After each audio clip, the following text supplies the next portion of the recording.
All right, we are back for another Friday financial wrap up with Mr. Michael Zuber. How are you, Michael?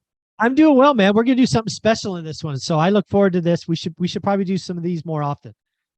I love this. So we are recording this. This is at the end of April, the month of April, and I've got to say, 30 plus years in the business. I know you're 20, 25 years plus in the business. This has been a weird market. 2023, would you agree? Oh yeah, like very few others. Yes. So let's talk about what happened. Let's talk about 30-year mortgages. That's always a hot thing in the news.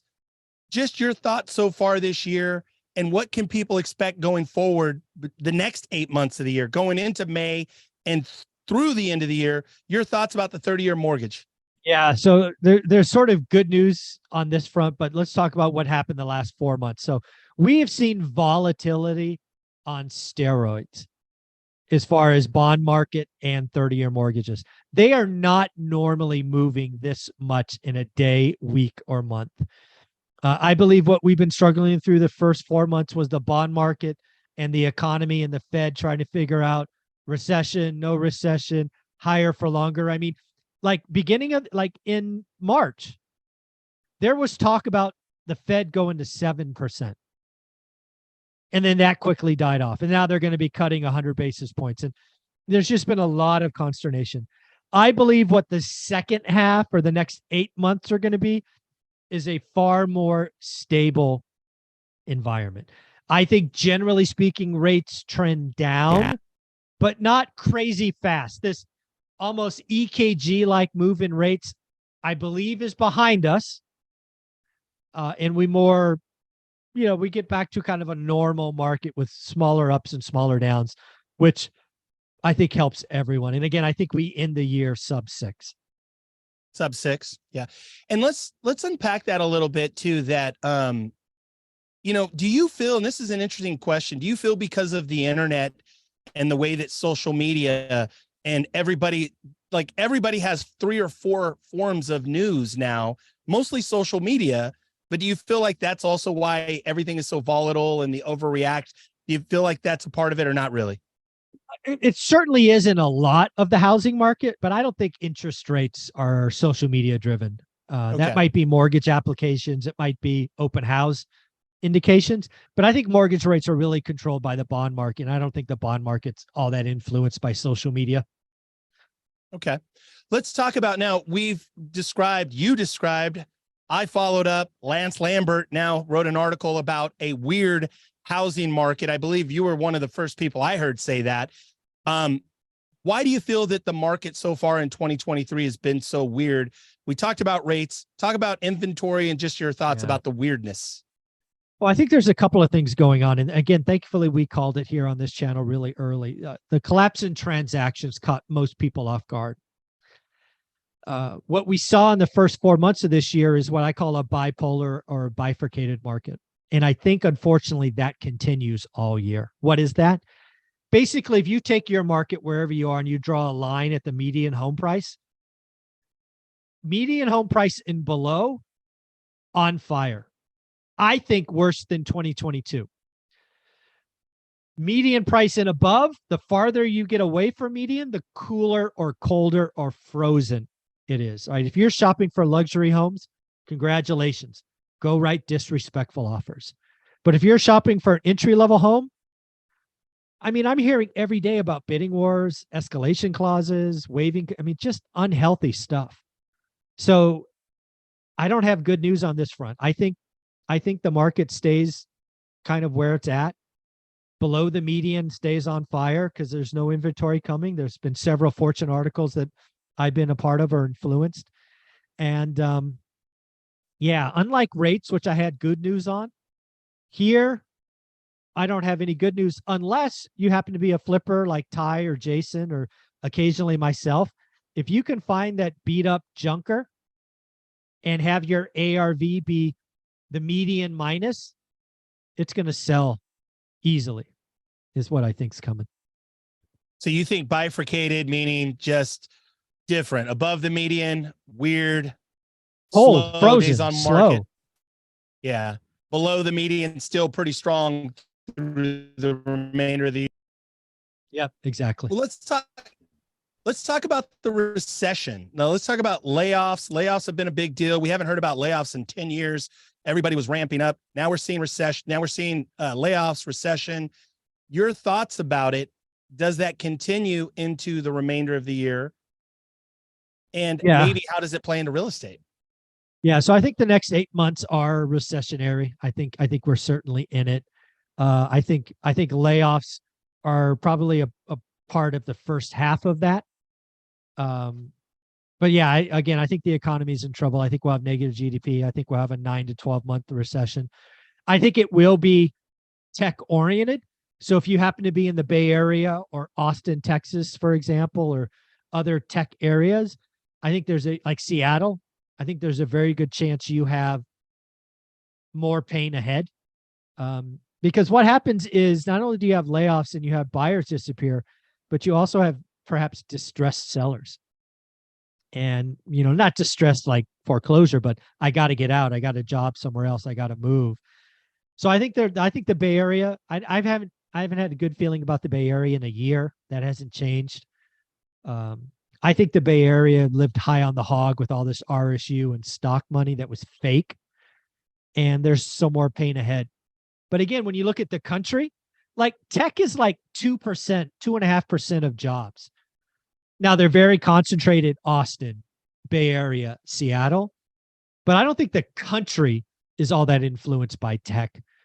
Um, so I don't think median home price crashes in the country. I think it's just flat. But I think there's some markets that have more pain to come, I think. Yeah, very interesting. And I would agree.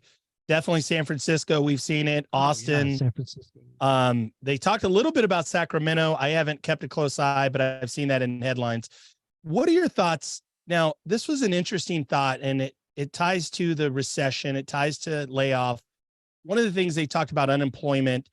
I was reading a news article, a piece where they said that if unemployment numbers hit 2 million, that all of a sudden we start to see maybe distress, default, not a tidal wave, but we start to really see some of that unshake.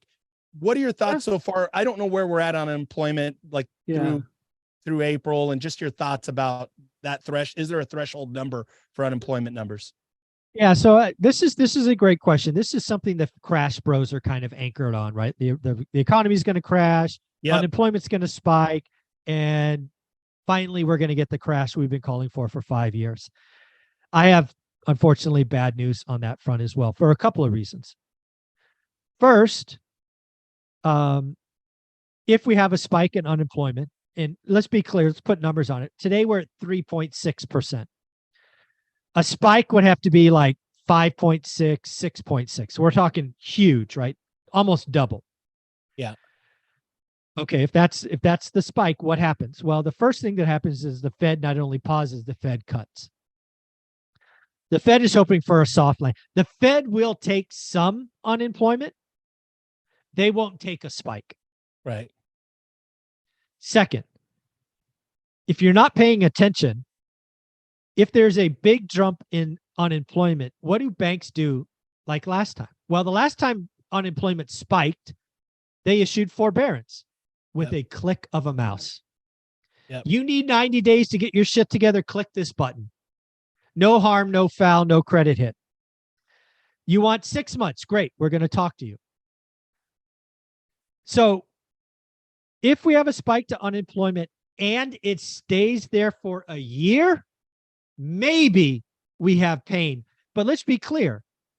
That means we have pain, price cuts in 2025. Yeah. That's not pain 2023 or pain 2024. That's like 2025 pain. People don't understand the length and time lag it takes to go from, hey, I missed my payment to, hey, I got kicked out of my house. Yeah. Folks, take out Google and look how long it took people to get out last time. It was 1,000 days. Yep. So people just don't understand. They want to believe a discount is coming, so they strive for anything. If unemployment goes up 300 basis points and is there for more than a year, we might see pain in 2025. Maybe. Wow. Okay. And that's such a great breakdown because it's easy to get caught and hooked by, a headline, by a crash bro sensationalizing something that is so far-fetched. So very good breakdown. What are your general thoughts going forward? Like, how do you see for the one rental at a time community, for realtors, how do they take advantage? How do they position themselves to take this time as an opportunity? Yeah, that's where I want most of my channel to be. I don't mind talking about scary headlines, acknowledging the bad stuff, but again, recessions are where wealth is built, and I really want people to believe that. So what could that mean? Well, I'll tell you what I'm looking at, and then we'll wrap around it. So one of the things I'm trying to do, and I'm going to an event in Vegas, I'm spending thousands of dollars to go to this event because I need to get better, is in the commercial market. Right. We took great advantage of it last time. We added like 60 or 70 units last time, but I want to add 200 or 300 this time because I think there's a lot of pain coming to commercial. So I want to be ready. Say that one more time. Say that one more time, because I think for anybody who's a listener, you might have glazed over this. I'm calling a timeout on Michael here. When was the last time you went to a seminar/workshop, not where you were speaking and also going to hear and pop in, but specifically you're going to this event, and I know whose event it is, as a student, as a participant. Participant, 100% participant. When was the last time you went to something like this? Like, it would be before I retired. So it would have been 5 or 6 years. Okay. So 5 or 6 years, folks. Michael writes books. This guy is an authority in our space of one rental at a time, building portfolios. This guy knows this stuff. And I want to just really clue in. I'm calling a timeout here. You said this cycle in commercial, you want to add how many units? 200 to 300. One more time. 200 to 300. We added 60 or 70 last time. I want to get better. I want to know what I don't know and add 200 to 300 this time. Again, I want to build wealth. We did very well the last 2 years, but it's not about the income. It's about building wealth and cash flow and all of that. So yeah, I plan to take full advantage or more advantage of the commercial market. Lots of pain, lots of opportunity. If you're in the single family space and you want to flip, stay below the median, it's going to be the best place to be. I think if you want to learn creative financing, which we talked about last week on Sunday, there's just lots of ways you can control more assets. The key to a recession is some people have to sell, and they're selling at an illiquid time. And if you happen to be around and have cash or connections or the ability to be creative, you win. And that's why I'm investing. I don't take this lightly. A couple of $1,000 to go get better at something is I'm serious. That's what I'm doing. So I hope the one rental at a time fans realize what we've always wanted is a market that was slower and with more opportunity. So I think it's coming in a big way. I love it. And I want to I love the way that you just literally your declaration, what you're doing, how you're moving forward, the opportunities in commercial space. Michael's retooling. He's adding to his toolbox. He's reinvesting in himself. That's such a big piece of it.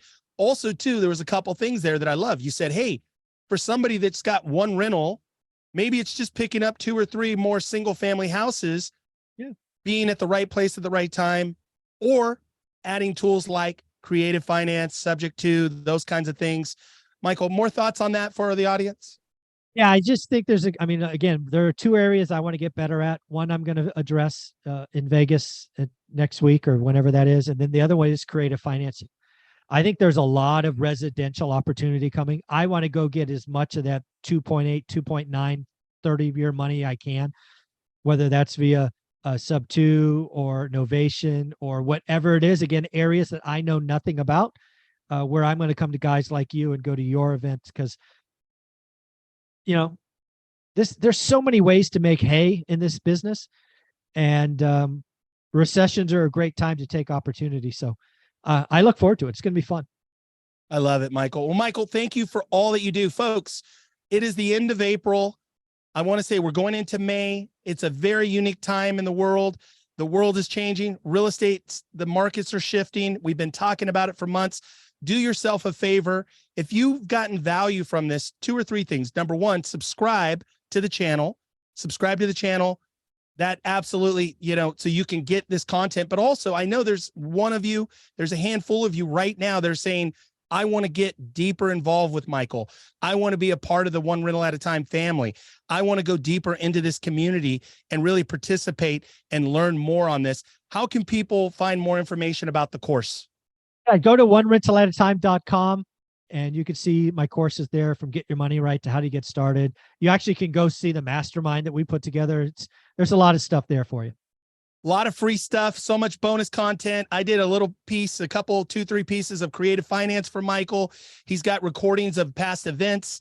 Folks, do yourself a favor. It's pennies to invest in yourself. So folks, take advantage, find the opportunity in this changing market. Michael, thank you for all that you do. Have a great weekend. Thank you.